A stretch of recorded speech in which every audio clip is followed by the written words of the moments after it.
여러분 안녕하십니까? 라디오 X 이균형입니다. 김관영 전라북도지사가 14개 시군을 방문하며 도민들과의 대화를 이어가고 있죠. 김 지사가 지난 4일 군산 시민과의 만난 자리에서 시의원과 충돌을 빚어서 시민들의 눈살을 찌푸리게 했습니다.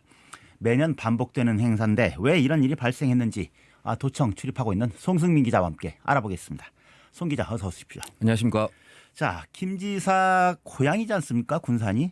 그런데 군산 시의원과 다툼을 벌였다고요? 말다툼을. 네. 자, 다른 지역보다 더 뜨거운 환영을 받아도 부족할 판국인데 행사 시작도 전에 또 시의원과 군산 시민들이 나서서 또 김 지사를 비판하기 시작했는데 이 과정 왜 그렇습니까? 네, 이날 시민들과 시의원들이 군산시청 앞에서 김 지사가 고향인 군산의 편을 들지 않고 김제의 편을 들고 있다고 목소리를 높였는데요. 현장의 목소리 한번 보시죠. 예.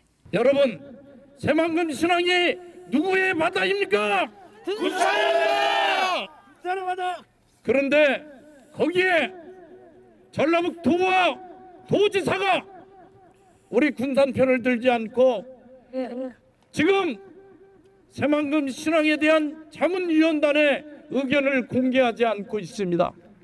공개하지 않는 것은 누구의 편을 들고 있는 것입니까? 김제십니까? 그렇습니다. 네.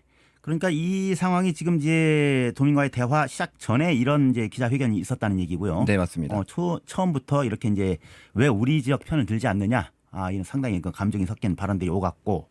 자, 다행히 큰 충돌 없이 도민들과의 대화는 이어졌죠. 네. 그런데 행사 마지막쯤에 사달이 벌어졌다고요? 네, 맞습니다. 김 지사와 김영일 시의원이 충돌을 했는데요. 예. 김 의원이 행사 말미에 김 지사에게 새만금 신앙에 대한 입장을 정확히 밝혀라라는 식의 질문을 했습니다. 이때 문답 과정에서 고성이 나왔습니다. 예. 이 또한 한번 보시죠. 예. 우리 시의원님들하고 같이 간담회를 하도록 좋습니다. 해요. 내가 네네. 도지사님 의견 받아서 네. 그 마무리를 질 테니까요. 최소한도 우리 군산 시민한테 거짓말을 하면 안 돼요. 도지사님. 아니 그거를 그렇게 어떻게 그렇게 아니 말을 쓰고 도지사님 하니까. 내가 법규를 무슨 거짓말을 해요? 도지사! 양반이 지금 당신 똑바로 못해! 상당히 격앙돼 있네요. 맞습니다. 거짓말을 했다. 이상한 사람이다. 자, 듣고 보니 새만금 신앙만을 두고 이렇게 거센 지적이 나오고 있는 상황인데 새만금 신앙만 관할권 문제 계속 이어지고 있는 상황이지 않습니까? 올해 또 유독 군산 시민과의 대화에서 이 거센 비판의 목소리가 나온 이유가 있습니까? 네, 조만간 해양수산부에서 새만금 신항을 무역항으로 지정하게 되는 절차가 시작됐는데요. 정확히는 국가관리무역항이 되는 겁니다. 이때 관리 주체가 어딘지가 중요합니다. 주체를 정하는 상황이다 보니까 민감해질 수밖에 없는 상황이고요. 맞습니다. 지금 전북에서는 군산항이 국가관리무역항인데 군산항. 네, 이때 원포트와 투포트라는 개념이 등장합니다. 예. 우리말로 직역을 하면 단일항, 독립된 두 개의 항 이렇게 뜻풀이를 할 수 있습니다. 예.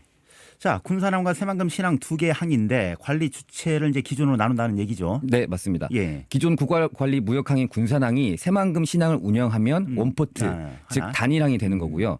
군산항과 새만금 신항이 개별적으로 운영을 하게 되면 별도로 운영되게 되면 투포트 방식이 되는 겁니다. 예.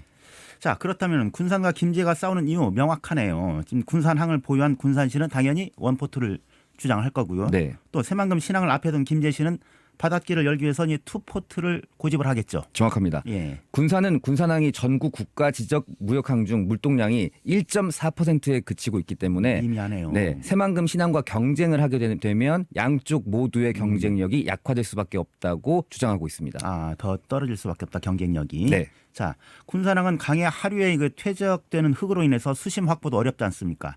그래서 매년 어마어마한 비용을 들어서 이제 그 흙을 퍼내는 그 준설 작업을 하고 있지 않습니까? 네, 토사 준설에만 매년 100억 원이 투입되고 있는데 예. 이마저도 전체 흙의 3분의 1가량만 준설할 수 있습니다. 3분의 1. 네, 수심이 충분하지 않으면 당연히 대형 선박의 정박이 어렵고요. 그렇죠. 그럼 물동량이 떨어지게 됩니다. 예. 군산항의 경제성이 떨어지는 게 자명하므로 군산이 새만금 신항을 확보하고자 하는 것은 당연한 겁니다. 준설도 해야 되고. 네, 그러다 맞습니다. 보니. 자, 그럼 투포트를 해야 된다는 김제시 입장은 뭔가요? 네, 김제는 새만금 신항의 목적이 새만금 배후 산업을 지원하기 위한 것이다라면서 생명공학, 식품, 관광 등 새만금 신산업 육성을 위해선 기존 군산항과 분리 운영해야 한다. 그래야만 효율적인 새만금 신항의 역할을 할 수 있다는 게 김제의 주장입니다. 예. 대립이 참 첨예해지고 있는데 송 기자, 다른 지역의 항만 운영은 어떻게 하고 있습니까? 다른 지역 사례를 보면은 어느 한쪽이 이 사례에 비춰서 좀 받아들이기 좀 용이하지 않을까 이런 생각도 드는데. 맞습니다. 우선 결론부터 말씀드리면 원포트 방식입니다. 항만의 도시 부산의 사례를 말씀드리면요. 예. 부산 항만공사가 부산 북항과 신항을 관리하고 있는데요. 부산 신항은 부산과 경남 창원에 모두 연접해 있습니다. 그리고 여수 광양 항만공사가 여수항과 광양항을 관리하고 있습니다. 즉 전국의 일반적으로 항만들이 효율적인 항만 운영을 위해서 되도록 원포트 방식으로 관리하는 것으로 확인됩니다. 그게 거의 일반적인 상황이다. 네, 맞습니다. 자, 원포트 방식인데 이런 관리에 비춰서 볼 때 군산시가 또 군산시 의회와 더불어서 신항만을 두고 너무 지나치게 좀 이제 대립하고 있는 그런 모양새 아니냐 이런 지적도 나올 수 있을 것 같아요. 네, 맞습니다. 자, 이 다툼 과정에서 전라북도의 새만금 신항만 무역항 지정 자문위원회 이 논의 결과를 공개하지 않고 있다고 해서 지금 이제 비난의 화살이 날아들고 있지 않습니까? 이런 내용은 어떻습니까? 네, 앞서 그 군산시 의원들이 비판을 할 때 새만금 신항만 무역항 지정 자문위원회를 이제 언급하면서 김 지사를 비판했는데요. 예.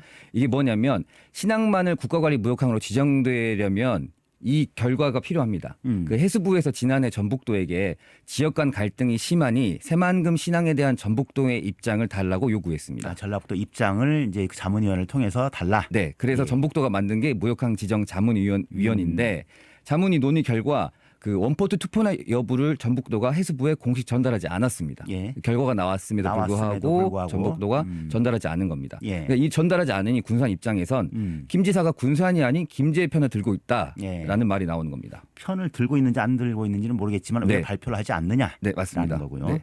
자, 자문회의 결과 어떻게 좀 파악됩니까? 네, 그 전북도와 이 지역 간의 갈등이 너무 심하다 보니까 팩트 체크는 해주지 않고 있지만 사이드로 들리는 말로는 원포트 방식으로 나온 것으로 알려지고 있습니다. 아, 그래요.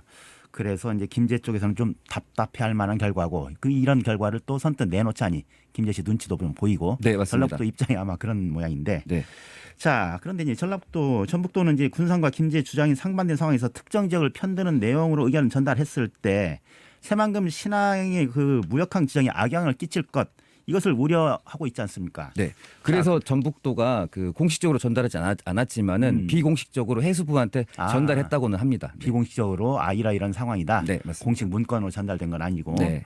네, 알겠습니다. 자, 새만금 신항을 둘러싼 갈등과 원인, 현 상황 자세히 알아봤는데 자, 마지막으로 새만금 신항 앞으로 어떻게 진행이 됩니까? 어떤 절차를 남겨두고 있습니까? 네, 새만금 신항은 당초 목적대로 하면 목표대로 하면 내년 2월에 우선 개항을 두고 있습니다. 내년 2월. 네.